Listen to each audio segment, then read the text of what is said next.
A semana passada nós começamos a abordar com vocês a respeito da escravidão, de como nós começamos a falar sobre o racismo, né? Diante daquela convulsão social que até hoje está ainda em ebulição nos Estados Unidos, na Inglaterra, em alguns pontos da Europa, no Brasil também, toda uma mobilização em relação à questão dos direitos das pessoas negras e o sofrimento que elas passam pela perseguição, pelo desprezo, pelo descaso. Como nós já abordamos a semana passada, nós vemos que no que diz respeito à questão do racismo na América tanto do Norte como do Sul, você vai ver que a base desse racismo existir é justamente a questão da escravidão que veio por meio da colonização das Américas, mas veio por meio de um cunho também de uma influência cristã. Porque tanto os protestantes que vieram para a América vieram com aquela visão, olha, nós somos superiores, nós somos melhores, nós somos maiores, nós somos uma raça dominante e infelizmente nós brancos subjugamos o povo que vem da África, os africanos, os negros. E oprimiram e usaram argumentações bíblicas das mais diferentes formas, como tentando legitimar a escravidão. E quando houve a abolição da escravatura, tanto no Brasil como nos Estados Unidos e em alguns outros lugares da América, quando houve a abolição da escravidão, nós vimos esses resquícios. Por quê?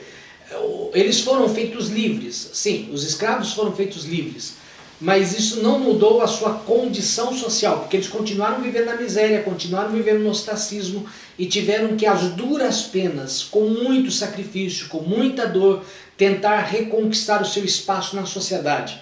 E dentro nessa reconquista, nós chegamos hoje, digamos assim, 300, 200 e tantos anos depois da abolição da escravatura, e nós vemos que ainda há muita subjugação do povo, o povo negro, o povo sofre, o povo padece, porque ainda há uma opressão, há um descaso, há vários desníveis sociais por causa disso. E nós queremos então hoje compartilhar com vocês o conceito da escravidão à luz da Bíblia, porque Deus é sábio. E uma das coisas que nós não podemos perder de vista é que Deus, tendo um conhecimento, sendo onisciente, ele sabia que naturalmente o homem oprimiria o seu próximo, oprimiria o seu semelhante, não só por causa da cor da pele, mas como em outros lugares e em outras épocas, eles oprimem os seus semelhantes. Então isso não é novidade.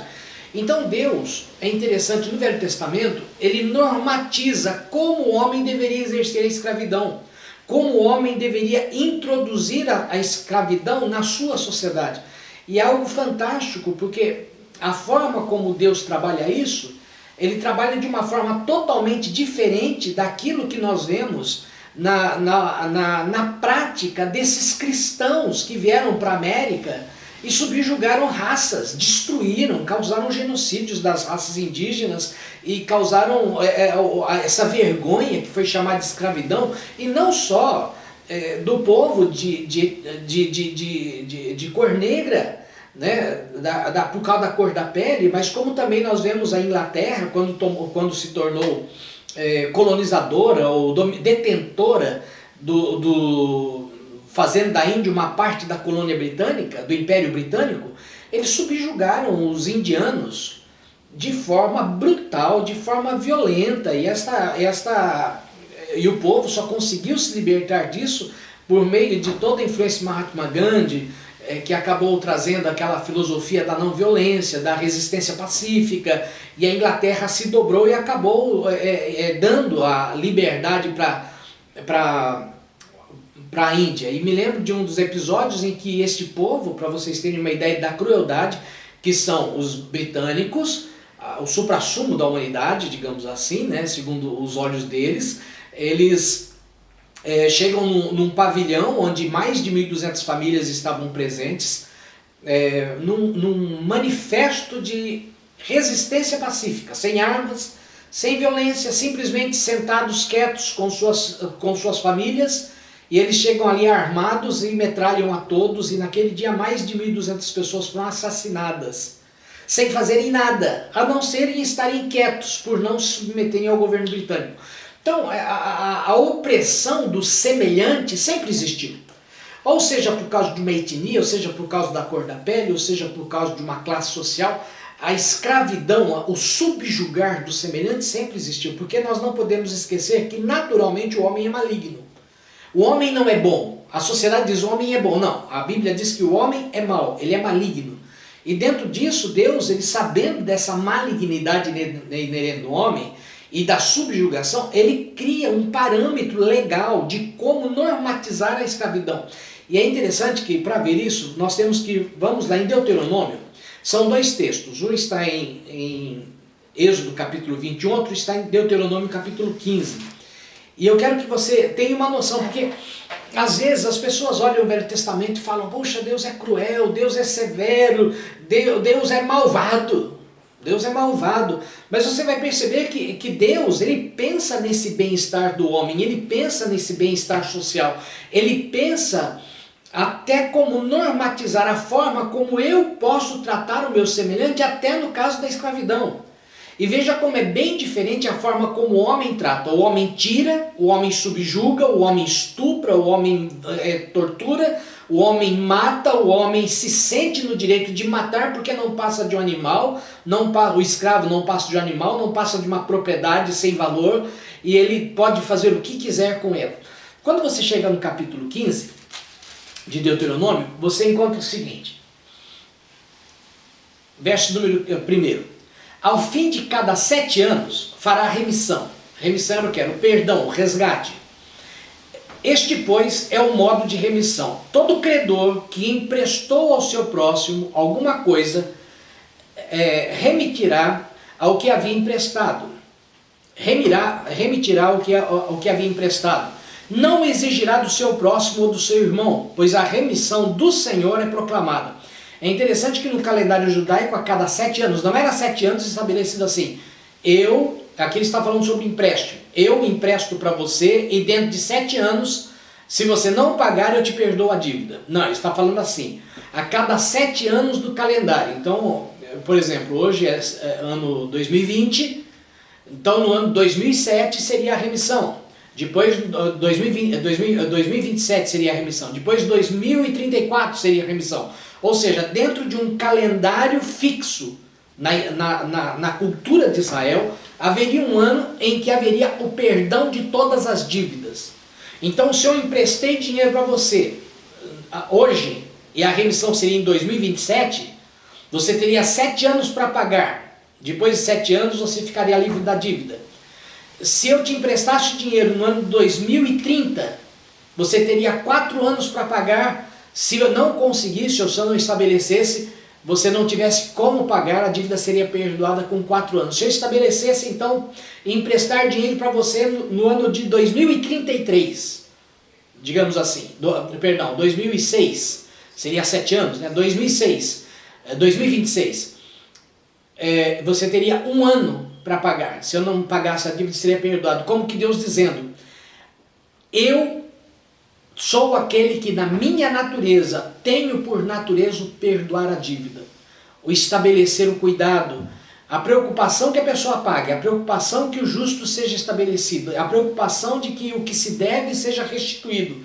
Mas ao mesmo tempo eu sei de muitas impossibilidades, e mais do que ele sabe as impossibilidades que temos por causa da nossa fragilidade humana, por causa da nossa natureza humana e por causa dos nossos pecados. Então ele diz, eu providencio recursos para que haja perdão, isso já fazendo figura da pessoa de Cristo, como que falando, há recursos para o perdão da tua dívida. Não importa se você deve por muito tempo ou por pouco tempo, se você tem muito a pagar ou pouco a pagar, eu tenho recursos para a tua remissão, para o perdão da tua dívida. Então ele diz assim, não exigirá do teu próximo, do seu irmão, pois a remissão do Senhor é proclamada, depois no 7º ano. Do estranho podes exigi-las, mas o que tiveres em poder de teu irmão que tá-la-ás, para que entre ti não haja pobre, pois o Senhor teu Deus te abençoará abundantemente na terra que te dá por herança, para possuí-la. Se apenas ouvires atentamente a voz do Senhor teu Deus para cuidardes de cumprir todos esses mandamentos que hoje te ordeno, pois o Senhor teu Deus te abençoará, como te tem dito. Assim emprestará muitas nações, mas não tomarás emprestado, e dominarás sobre muitas nações, porém elas não dominarão sobre ti. Agora, quando chega no verso 7, ele vai trabalhar sobre a escravidão. Presta atenção. Quando entre ti houver algum pobre de teus irmãos em algumas das tuas cidades e na tua terra, que o Senhor teu Deus te dá, não endurecerás o teu coração, nem fecharás as tuas mãos para o irmão pobre. Antes lhe abrirá toda a tua mão e lhe emprestarás o que lhes falta, quanto baste para a sua necessidade. Então ele está falando, olha, você tem que ser uma pessoa, eu espero que o meu povo seja um povo misericordioso. Eu espero que o meu povo seja um povo que veja a necessidade do fraco, do necessitado, do pobre. E que tendo recursos, ele não feche o seu coração, não feche a sua mão, não endureça o seu coração, não feche a sua mão a esta pessoa, mas crie condições de que o necessário do que aquela pessoa, daquilo que ela realmente precisa, ela seja suprida.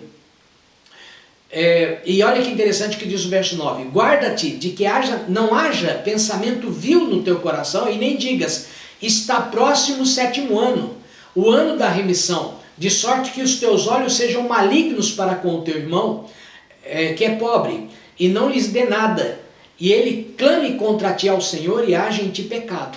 Ele está falando, olha, se você sabe que o ano da remissão está próximo, então não seja uma pessoa de coração fechado ou maligno, que fala, não, eu tenho pouco tempo para reaver esse capital, eu vou investir, mas tem pouco tempo para reaver esse capital, tem poucos anos, 2, 3, 4, 5 anos, se eu tivesse 7 anos eu emprestaria, mas menos de 7 anos eu não posso emprestar. Ele diz, não faça isso, não feche o teu coração para o necessitado, mesmo que você não tenha o retorno daquilo que você está fazendo vindo da pessoa, você terá o retorno vindo da parte de Deus, porque Deus abençoa quem dá generosamente, quem se preocupa, quem se importa. Livremente, diz o verso 2, lhe darás e não seja maligno o teu coração, quando lhes deres, pois por isso te abençoará o Senhor teu Deus em toda a tua obra, em tudo que empreenderes. Ou seja, a bênção do Senhor está por trás da generosidade. Quem é generoso prospera. Quem é generoso, Deus abençoa. É natural da natureza de Deus abençoar aqueles que pela generosidade se aproximam da natureza dele. Porque Jesus disse, mais bem-aventurado é dar do que receber. E no sentido aqui nós devemos entender bem claramente esse princípio. Quando nós fechamos o nosso coração para dar, nós estamos indo contra a natureza de Deus. Porque Deus é longânimo, Deus é benigno, Deus é misericordioso. E Deus é o Deus que dá. É o Deus que dá ao ponto de dar, além de todas as coisas, como Jesus Cristo disse. Não andeis ansiosos, lá no capítulo 6 de Mateus. Não andeis ansiosos com respeito a coisa alguma, nem ao que é a vez de vestir, nem ao que é a vez de comer. Olhai os lírios, olhai as aves, elas não plantam, não colhem, não semeiam. Deus, porém, lhes dá o sustento. Deus cuida, Deus veste. Então, dentro dessa perspectiva, veja que ele está dizendo, a minha natureza é de ser misericordioso, a minha natureza é de ser bondoso, a minha natureza é de ser gentil e doador, a ponto de que no final ele chega e diz o quê? Eu vos dou meu filho. Deus amou o mundo que deu o seu filho.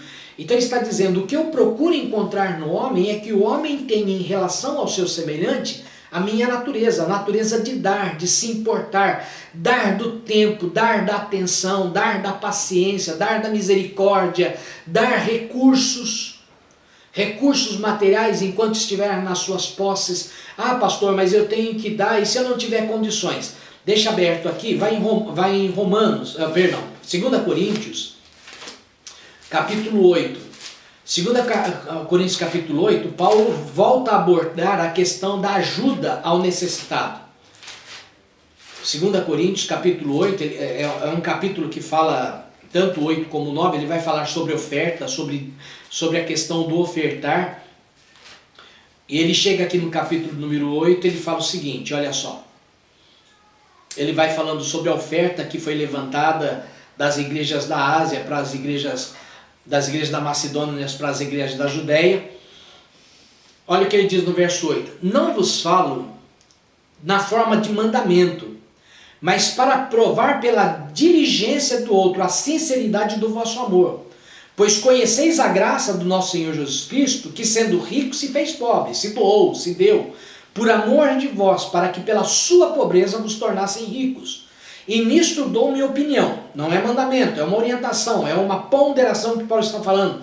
Deus vai nos condenar ao inferno se não fizermos isto? Não. É pecado? Não. Mas ele dá uma orientação como falando, Deus espera isso de nós, porque isto faz parte do frutificar em Cristo, do frutificar em Deus. Pois conheceis a graça do nosso Senhor Jesus Cristo, verso 10, e nisto dou minha opinião, pois a vós outros que desde o ano passado principiaste não só a prática, mas também o querer, convém isto. Completai agora a obra começada, para que assim como revelaste prontidão no querer, porque não adianta só querer dar, querer ajudar, querer apoiar, ele diz, não só no querer, assim eleveis a termo, segundo as vossas posses. Porque se há boa vontade, terá aceitação conforme o que o homem tem, e não segundo o que ele não tem. Aqui vem até uma prática das igrejas neopentecostais que as pessoas quase extorquem, quase uma extorsão de dinheiro, quando eles começam a fazer aquelas campanhas de, se você não tem, ponha no teu cheque especial, dá um passo de fé, dá de qualquer maneira, mesmo que você não tenha, dá da tua reserva, dá da tua aposentadoria, mesmo porque Deus não vai deixar você passar necessidade. Aqui Paulo diz, olha, isso não é mandamento, isso é uma opinião. Ele fala, olha, porque é necessário que se no teu coração você quer dar, é uma bênção querer dar. Você quer ajudar? É uma bênção querer ajudar. E você deve passar do querer para o fazer. Você deve deixar de pensar somente e começar a fazer, ou seja, sair do pensamento e ir para a prática, para a ação. Agora ele diz no verso 12, porque se há boa vontade, será aceita. Também não pode ser o dar por coação, o dar por constrangimento, o dar por obrigação. Ele diz, não segundo, porque se há boa vontade, será aceita conforme o que o homem tem. Ou seja, a boa vontade deve ser acompanhada das minhas posses, a boa vontade do dar deve ser acompanhada dentro das minhas possibilidades reais, e não segundo o que ele não tem. Porque não é para que os outros tenham alívio e vós sobrecarga, mas para que haja igualdade, suprida a vossa abundância no presente e falta daquele, de modo que a abundância daqueles venha a suprir a vossa falta, assim haja igualdade. Ou seja, a ideia seria, eu cuido de vocês, vocês cuidam de mim, eu tenho necessidades, vocês me ajudam na minha necessidade, vocês têm necessidade, eu ajudo vocês nas suas necessidades, dentro das minhas posses e dentro das suas necessidades reais, que voltando lá para Levítico, para Deuteronômio capítulo 15, é justamente o que Deus está falando. Olha, não feche as tuas mãos, não feche o teu coração para quem necessita e ajude, verso de número 8, antes lhes abrirá de toda a tua mão e lhe emprestarás o que lhe falta, quando baste para a sua necessidade. Então nós devemos entender isso, porque tem pessoas que querem que nós venhamos a dar além das necessidades dela. Às vezes chegam aquelas pessoas que vivem pedindo coisas, como às vezes na igreja acontece, pessoas drogadas, pessoas que vivem nas drogas, que vêm pedir cesta básica para trocar numa biqueira. Trocam gêneros de uma cesta básica numa biqueira por droga. A necessidade dele não é comida, ele quer droga. E não adianta você dar comida para ele, dar esses gêneros, que ele vai fazer o quê? Ele vai lá na biqueira e vai... Então, dê um prato de comida, que não tem como ele trocar, dê um lanche, mas não dê dinheiro para o lanche. Vá até a lanchonete e compre o lanche. Não dê, compre e dê a comida. Se ele jogar fora a comida, você não pode fazer nada. Já tive experiência disso, de ajudar a gente com comida, e a pessoa jogou fora a comida. Porque ele não queria comida, ele queria o dinheiro. Certo? Então ele está falando, dentro da necessidade, nós temos que ser sábios para ver se as pessoas realmente têm necessidades. Tá?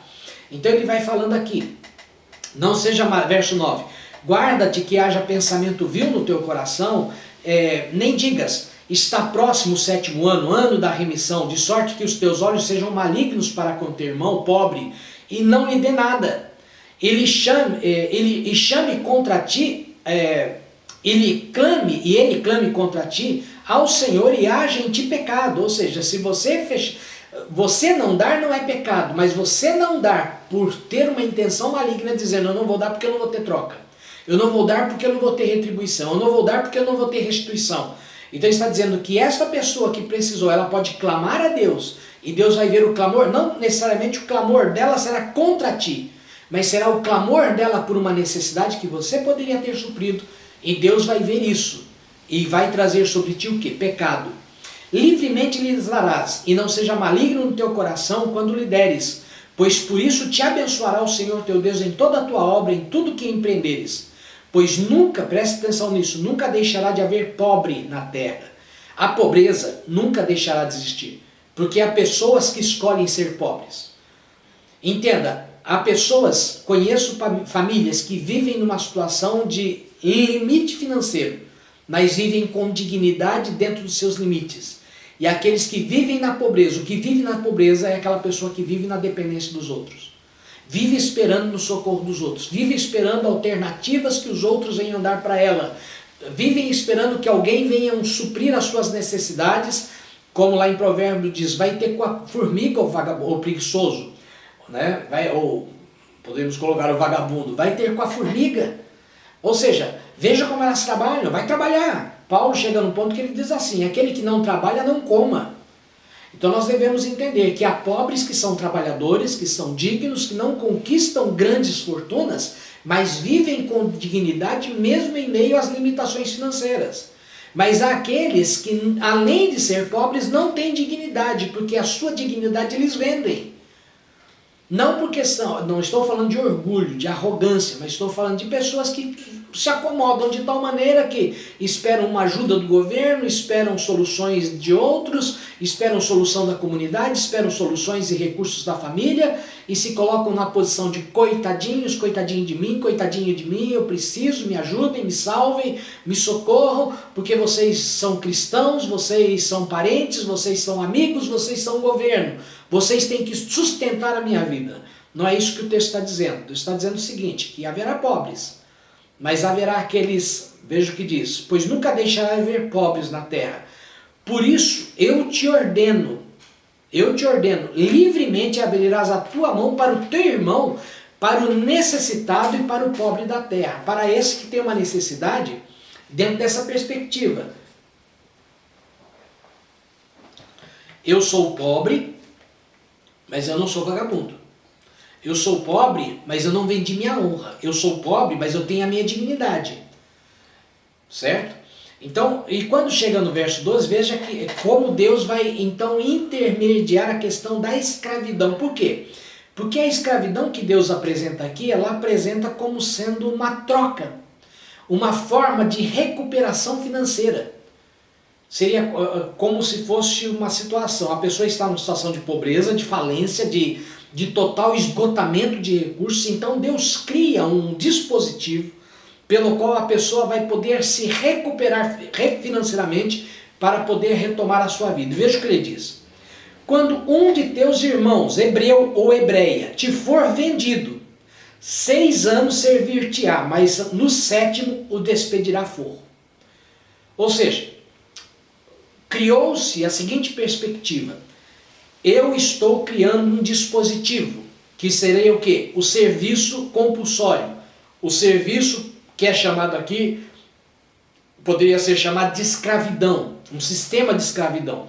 E seria o quê? Eu fali, eu não tenho dinheiro, eu não tenho recursos, eu não tenho de onde tirar, eu vou passar fome, minha família vai passar fome, eu não tenho o que fazer. E eu devo para você. Então eu troco a minha dívida troco a dívida com você pela minha liberdade. Então o que vai acontecer? Eu me ofereço para você e você perdoa a minha dívida. E pelos anos que faltam até chegar o ano da remissão, eu vou trabalhar para você. Vou trabalhar como seu servo. Servo é uma palavra mais leve para definirmos o termo escravo. Eu vou trabalhar para você. Diz assim, liberalmente lhe fornecerás do teu rebanho, vou ler o versículo, mas no 7º despedirá forro. Então o que aconteceria? Neste período, o que aconteceria com essa pessoa? A escravidão que nós vemos no Brasil, nós lembramos do tronco, nós lembramos da violência.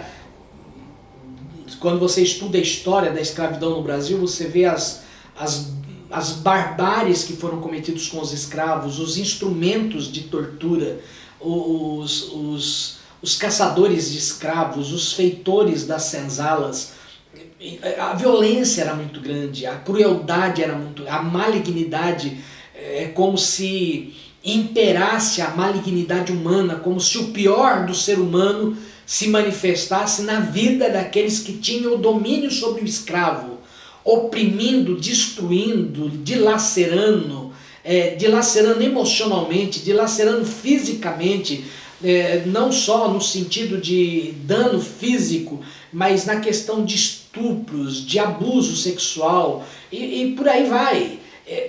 Violência de todos os tipos, mas muitas formas de torturas das mais bizarras possíveis. E no caso nós vemos essa situação e como era esse serviço que Deus estabeleceu aqui.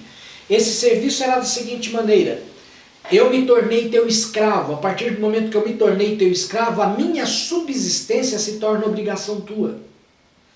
Então a subsistência da minha família, porque se eu me tornei escravo, eu vou com a minha família, eu e a minha família nos tornamos escravos. Então o sustento da minha família, alimento, veste, saúde, cuidado sobre as minhas necessidades é feita por você que é o meu Senhor.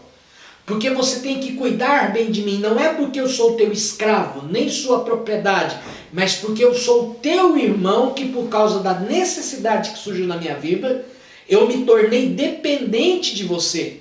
E por me tornar dependente de você, você assumiu o cuidado sobre a minha vida para pagamento da minha dívida. Veja que coisa fantástica. Não é aquela questão, eu vou me tornar escravo, então você pode me chicotear, você pode bater, você pode me mutilar, você pode me abusar. Não, você se tornou meu senhor, eu me tornei teu servo, então você cuida de mim, você supre a minha necessidade, você zela por mim, você zela pela minha saúde, você zela pelo meu bem-estar, você zela por todas as necessidades, porque esse tempo de escravidão, esse tempo de serviço debaixo das tuas mãos, é uma forma de recuperação da minha vida, para que eu possa voltar a ter uma vida independente quando? Veja o que diz: quando um dos teus irmãos, hebreu ou hebreia, te for vendido, 6 anos servir-te-á. Mas no 7º, você vai despedir o forro, você vai dar carta de alforria, você vai libertá-lo. O teu semelhante, ele não vai ser teu escravo para opressão, mas ele vai ser o teu escravo para guarda. Não é para que você domine e o destrua, mas para que você cuide e o ajude a se recuperar, para que ele possa, daqui 7 anos, ou neste período, como eu disse, era uma data fixa, não era 7 anos a partir do momento que a pessoa se tornou escravo, no calendário desta pessoa, mas era um calendário nacional. Então, se essa pessoa entrou no 2020, 2027 seria o ano da remissão, então, se eu entrei hoje como escravo, você teria 7 anos de cuidado sobre a minha vida. Daí você pode pensar, mas qual a vantagem disso? A vantagem disso diz o seguinte, vamos continuar aqui, verso 18, não te parece aos teus olhos duro despedir o forro, pois 6 anos te serviu por metade do salário da jornada de um jornaleiro, ou seja, por metade do salário de um jornaleiro. Ou seja, eu me torno seu escravo, mas eu não vou trabalhar de graça.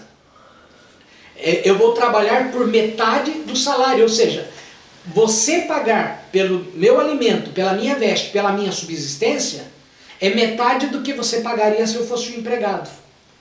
E nesse período, você não está me pagando um salário, mas a subsistência se torna uma forma de salário, onde você vai me pagar metade de um salário, ou seja, em vez de você me dar dinheiro, você vai me dar comida. Em vez de você me dar dinheiro, você vai me dar roupa. Essa é a escravidão que Deus normatiza no povo de Israel. Mas ele não só normatiza a escravidão, como ele estabelece um período de tempo, que são 6 anos. 6 anos de escravidão, no 7º a pessoa sai do fogo, sai livre. E olha o que ele diz no verso 13. E quando de ti o despedires, quando você o despedir for, não somente não deixarás ir vazio. É interessante isso. No 7º ano, você não somente ia dar liberdade para a pessoa, mas veja só, lembrar-te-á liberalmente, ou seja, generosamente, lhe fornecerás do teu rebanho, da tua eira e do teu lagar. Você vai dar recursos para o teu servo. O servo que te foi escravo por 6 anos, ou por 1 ano, por 5 anos, por 4 anos, quando ele sair, você generosamente vai dar para ele rebanho. Você vai dar gado, você vai dar uma ovelha, 2 ovelhas, um casal de ovelhas, né, um macho e uma fêmea, para que possam reproduzir e essa pessoa possa começar o seu rebanho. Vai dar um novilho e uma novilha. Vai dar recursos financeiros, grão para que ele plante. Recursos para que ele possa sustentar-se depois que sair do serviço para você. Ou seja, você cuida dele durante 6 anos, dando alimento, dando veste, dando subsistência, suprindo toda a necessidade, porque ele está trabalhando para você. Na verdade, ele não é um escravo, ele não é um trabalhador gratuito. Ele é um trabalhador remunerado pela subsistência nesse período, porque ele não tinha condições mais de subsistir por si mesmo. Quando termina o período de 6 anos, entre o ano da alforria, o ano da libertação, da remissão, você não somente ia me libertar, como ia me dar recursos de começar a minha vida. Percebem essa distinção do que é escravidão? Bem diferente da escravidão que nós vimos nas Américas. De um povo que, se dizendo cristão, oprimia, colocava em cárcere privado, algemados, presos em troncos, humilhados, quebrados, chicoteados, famintos, despojados de uma condição mínima de humanidade, que muitos cristãos, frequentadores de igreja, leitores da Bíblia, pregadores do Evangelho, pregavam para esses escravos falando da sublimidade de Cristo, da sublimidade do amor de Deus. E sabe o que é mais fantástico? Principalmente quando nós vemos a cultura americana, é que o poder do Evangelho, que acabou alcançando toda a comunidade negra, a maioria das comunidades negras foram alcançadas. Nós vemos a influência do gospel americano, que vem das comunidades negras, a influência da música gospel, que propriamente influenciou o mundo inteiro, vem das comunidades negras. E você vê o quê? Que mesmo apesar de serem escravos, sendo subjugados, tratados como animais, os pregadores do Evangelho eram indignos, eram malignos, eram opressores. Mesmo assim o Evangelho alcançou o coração deles e os transformou em meio ao cativeiro. Os transformou em meio àquelas circunstâncias. E eles criaram as suas comunidades e, por causa da segregação racial, não podiam frequentar as igrejas dos brancos, então criaram as igrejas dos negros. É uma coisa fantástica o poder do Evangelho. Que é tão poderosa a mensagem de Cristo, a mensagem do Evangelho, que até quando os mensageiros não prestam, o Evangelho acaba encontrando seu lugar no coração daqueles que o ouvem. Porque a fé, não diz que a fé vem pelo ouvir a mensagem e ver os mensageiros, mas a fé vem pelo ouvir a palavra de Deus. E por incrível que pareça, esses, na malignidade das suas intenções, ainda foram instrumentos que Deus usou para que o Evangelho chegasse a esses que foram despojados, arrancados da sua terra, trazidos para o cativeiro e colocados numa condição subhumana, e o Evangelho os alcançou.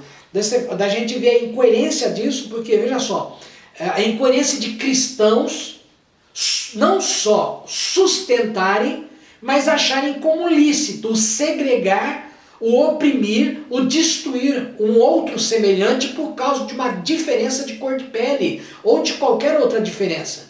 Porque isto gera cativeiro. E se você for comigo, por exemplo, em Lucas capítulo 4, que é a primeira pregação de Jesus, o primeiro sermão de Jesus propriamente, Evangelho de Lucas capítulo 4, Jesus ele vem do monte da tentação, ele é tentado no deserto por Satanás, e quando ele chega na sinagoga pela primeira vez, veja qual, o cerne da mensagem de Jesus. É incoerente para mim tentar admitir na história da humanidade, tentar admitir na história da cristandade, que pessoas ditamente cristãs, frequentadores de igreja, membros de denominações e religiões, sejam católicas ou protestantes, líderes, padres, pastores, clérigos, das mais diferentes posturas, é incoerente para mim administrar que pessoas assim, com o mínimo conhecimento das coisas de Deus, pudessem ter uma prática tão hedionda, tão nojenta como o exercer da escravidão. Porque veja o que diz o cerne do Evangelho. Jesus, verso 16 do capítulo 4 de Lucas. Indo para Nazaré, onde fora criado, entrou num sábado na sinagoga, segundo o seu costume, e levantou-se para ler. Então lhe deram um livro do profeta Isaías, e abrindo o livro, achou o lugar onde estava escrito: O Espírito do Senhor está sobre mim, pelo que me ungiu para evangelizar aos pobres, enviou-me para proclamar a libertação aos cativos e restaurar vista aos cegos e para pôr em liberdade os oprimidos. Ou seja, a missão de Jesus é contra o quê? É contra a pobreza. A missão de Jesus é contra o cativeiro, e a missão de Jesus é contra a opressão. E quando nós vemos as práticas escravagistas, nós vemos que todas estavam ali. A falta da liberdade, aqui as três coisas que nós falamos, a escravidão trouxe pobreza, a escravidão trouxe falta de liberdade e a escravidão trouxe opressão. E o racismo traz a mesma coisa. O racismo faz essa diferenciação. Traz pobreza, traz falta de liberdade e traz opressão. Isto é fruto de uma cultura de muitos que defendiam o cristianismo. Percebem a incoerência? Se eu creio em Cristo, se eu prego a Cristo, se eu confio no Evangelho de Cristo, é impossível sustentar na minha mente ou no meu coração um conceito, por mínimo que seja, de dominação sobre o meu próximo, de senhorio sobre o meu próximo. E muitos ainda, dentro das igrejas, mesmo independente digamos assim, de cor ou de etnia, ainda vivem nessa dimensão como opressores, que pensam que o rebanho é domínio seu, é governo seu, está debaixo da sua bota, não debaixo do seu cuidado, mas debaixo do seu governo. Pedro, por exemplo, em 1 Pedro, capítulo 5, ele tem uma citação que eu acho fantástica, que é uma advertência a nós pastores, aos que estão, não só os pastores, mas qualquer um que é líder de ministério, qualquer um que está dentro da igreja, exercendo uma influência. Pedro fala o seguinte, verso 1 do capítulo 5, Rogo, pois, aos presbíteros que há entre vós, eu presbítero com eles e testemunhas do sofrimento de Cristo, e ainda coparticipante da glória que há de ser revelada, pastoreai o rebanho de Deus que há entre vós, não por constrangimento, mas espontaneamente, como Deus quer, não por sorte da ganância, não pensando em lucrar com o rebanho, não com sorte da ganância, mas de boa vontade, nem como dominadores dos que vos foram confiados, nem como donos, nem como governantes, nem como proprietários ou como senhores daqueles que vos foram confiados. Porque sendo pastor, eu não sou o dono da igreja. Eu não sou o dono do rebanho, eu não sou o dono da tua vida. Eu não posso dominar sobre você como se você fosse meu escravo, como se você estivesse submisso às minhas ordens, aos meus caprichos, às minhas vontades. Sabe por quê? Porque ele diz, ora, logo o sumo pastor se manifestar, recebereis a imarcessível coroa da glória. Ele está falando, esse tipo de prática não concerne, não deve existir dentro do rebanho, porque o rebanho nunca foi meu. Eu meramente gerencio o rebanho. Eu meramente cuido do rebanho, enquanto o sumo pastor está ausente desta terra. E quando ele vier, ele fará prestação de conta de como eu cuidei de você, como minha ovelha.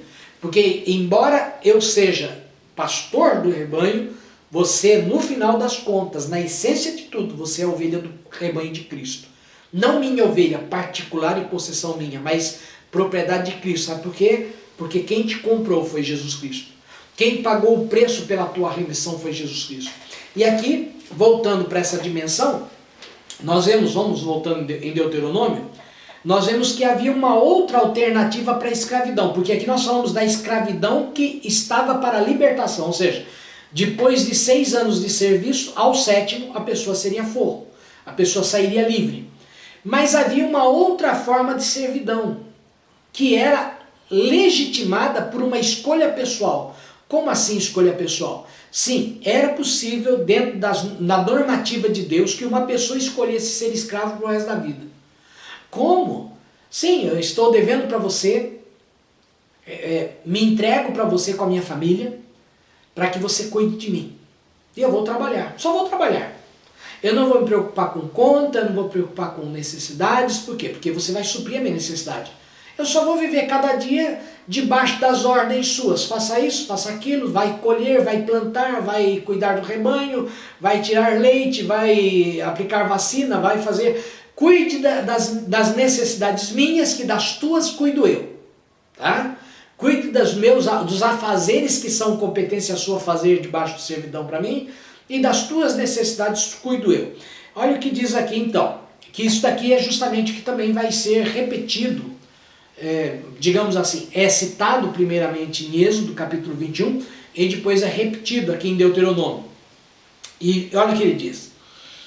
É importante que você saiba cuidar bem do escravo. Por que é importante que você saiba cuidar bem do servo? Olha a orientação que ele dá.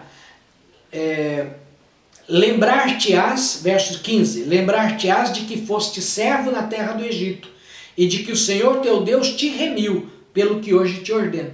Por que eu estou te dando esta ordem? Nunca se esqueça o lugar onde você já esteve. Nunca se esqueça que você já foi escravo. Nunca se esqueça que você já esteve debaixo de servidão. E você esteve debaixo de uma dura servidão. A nação de Israel, o povo hebreu, esteve debaixo de uma dura servidão. E por causa disso eu fui até o Egito e os libertei. Então nunca se esqueça de onde eu os tirei. Por isso não sejam semelhantes aos egípcios e exerçam a mesma forma de escravidão que eles exerceram. Escravidão dura, escravidão cruel, escravidão injusta, trazendo indignidade sobre vocês. Agora vamos ver o texto na sequência. Verso 16. Se porém o servo disser, ou seja, chegou no ano da remissão, 2027, ano da remissão, ano do perdão, e de repente eu sou teu escravo, eu cheguei à seguinte consciência: se porém ele te disser, não sairei de ti, porquanto te ama, ama a ti, ama a tua casa, e porque está bem contigo, ele para. Eu penso assim, mas espera aí, durante esses 6 anos que eu trabalhei para você, você me amou, você me respeitou, você me honrou, você me deu dignidade, você não deixou faltar coisa nenhuma, você me deu todos os recursos que eu precisei. Para que eu vou querer ser livre? Para que eu vou querer voltar novamente a todas aquelas atividades de cuidado, sendo que eu tenho você que cuida de mim? Eu só tenho que viver cada dia debaixo das tuas ordens, debaixo dos seus mandamentos, debaixo das tuas vontades, e percebo que faço tudo isso, mas recebo de você muito amor, muita graça, muita misericórdia, muito cuidado, e por ter esse cuidado eu acabei me apegando a você por amar. Por que eu quero ser livre? Eu não quero ser livre. Eu quero continuar sendo teu servo. E aqui é interessante que surge então essa figura. Não sairei de ti, porquanto te ama. Se porém ele te disser, não sairei de ti, porquanto te ama a ti e a tua casa, e por estar bem contigo. Então tomarás uma sovela, e lhe furarás as orelhas na porta, e será para sempre teu servo. E também assim farás a tua serva. Não te pareça aos olhos duro o despedir de forro, pois 6 anos te serviu por metade do salário do jornaleiro. Assim o Senhor teu Deus te abençoará em tudo quanto fizeres. Então aqui ele termina a narrativa. Ele fala o que era o servo, esse servo. O servo é chamado, normalmente a gente chama esse servo de servo da orelha furada. O que é o servo da orelha furada? Eu sou teu servo, eu tenho o direito de liberdade, eu posso ser livre, eu posso sair do teu cuidado. Você tem a obrigação de dar os recursos que eu preciso para reconstruir a minha vida. Eu posso reconstruir a minha vida longe de você, mas eu como servo escolho te amar. Por te amar, eu escolho continuar sendo teu servo. Então você me leva até junto aos sacerdotes, até junto aos anciãos da cidade. Lá você me leva e eu vou fazer a seguinte declaração: eu não quero mais a minha liberdade. Eu submeto a minha liberdade para sempre, para toda a vida, até eu morrer, como servo desta pessoa, como servo desta família. Então era tomada uma sovela, que é tipo uma faca em formato de meia-lua, que é propícia para cortar couro, e se pegava essa ponta da orelha e fazia o quê? Pegava a sovela e se fazia um rasgo na orelha. Esse rasgo era feito junto a uma porta e era feito na frente de todos os anciãos da cidade. E aquele buraco que era feito nessa pequena protuberância da orelha ficava para o resto da sua vida, era arrancado um pedaço da orelha. Então aquele lugar ficava essa deformidade visível a qualquer pessoa. Todos que vissem esta pessoa a partir daí sabiam que essa pessoa era escrava. Mas sabiam também que essa condição de escravo não era um escravo porque ele não deu certo. Não é um escravo porque ele faliu. Não é um escravo porque ele é um fracassado. Mas é um escravo que, por amar o seu Senhor, ele fez a opção de andar na presença e estar na companhia do seu Senhor até o restante da sua vida. Então ele era chamado de um servo de orelha furada. Veja que coisa curiosa. E isso tem tudo a ver com a graça. Por quê? Jesus, certa feita, ele disse: se o Filho vos libertar, verdadeiramente sereis livres. Na semana que vem, nós vamos continuar nessa área de escravidão, porque eu estou falando aqui sobre a escravidão do nativo, do hebreu. Como era a escravidão dos estrangeiros? Como os hebreus deveriam cuidar da escravidão dos estrangeiros? A gente vai falar semana que vem. E nós vamos falar sobre o pior tipo de escravidão que existe, que foi contra a qual Jesus veio se manifestar. E essa é inerente ainda na humanidade de forma clara. Você pode falar, não, mas aqui mesmo perto de casa tem um parque ecológico que tem um casarão antigo, então tem a senzala. Embora esteja fechado para visitação, existe a senzala. Existe até um livro de pesquisa histórica muito curioso, que é chamado Casa Grande Senzala, que tenta explorar essa divisão social da Casa Grande, dos donos das grandes, dos latifundiários, dos grandes proprietários, e a posição miserável que viviam na senzala, que normalmente era a parte de baixo do casarão, onde ficavam abrigados os escravos. Então, na semana que vem nós vamos falar sobre a questão da escravidão dos estrangeiros. Mas veja, nessa questão do da casa, ele fala justamente isso. Olha, você pode ser servo por livre e espontânea vontade. E aqui entra uma figura maravilhosa da graça. Como que dizendo, olha, Deus, ele pede de nós o quê? Serviço. Ele pede de nós submissão. Quando Paulo chega lá em Romanos e diz, se confessares a Jesus como Senhor na tua vida, será salvo. O confessar Jesus como Senhor envolve o fato de que você está se considerando servo dele. Numa palavra mais forte, mais clara, servo é sinônimo de escravo. Ou seja, você está se colocando como escravo de Cristo. E o escravo aqui, o servo aqui, é aquele que deixa de ter direito sobre a sua vida para viver debaixo das expectativas do Senhor, que agora é o seu dono. É o seu proprietário. É aquele que está pagando um preço para tê-lo como seu escravo. Então, quando nós reconhecemos, quando nós recebemos Jesus como Senhor, nós estamos reconhecendo que Jesus pagou um preço pela nossa liberdade. Que nós tínhamos dívidas.